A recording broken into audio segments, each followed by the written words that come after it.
عورت جوڑا بنا کر یا چٹیا بنا کر یا پراندہ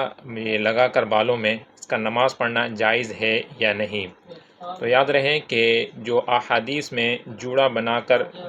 نماز پڑھنے کی ممانعت کے حوالے سے ہے تو وہ مرد کے لیے حکم ہے اور عورت کے لیے نہیں ہے۔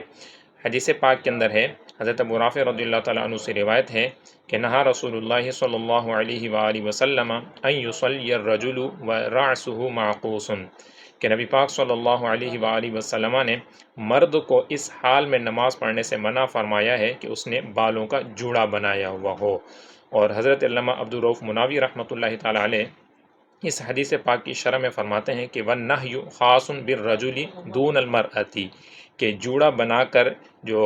بالوں کا جوڑا بنا کر نماز پڑھنے کی جو ممانعت ہے یہ مردوں کے ساتھ خاص ہے، عورتوں کے لیے نہیں ہے۔ تو لہذا خلاصہ کلام یہ ہے کہ عورتوں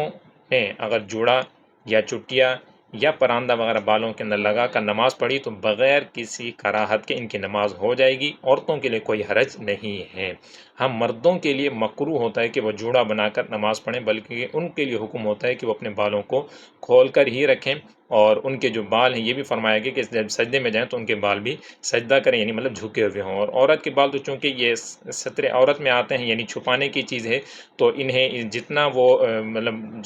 جکڑ کر رکھے گی، باندھ کر رکھے گی، تو یہ اس کے لیے بہتر ہوگا۔ تو لہذا عورت کے لیے یہ ممانعت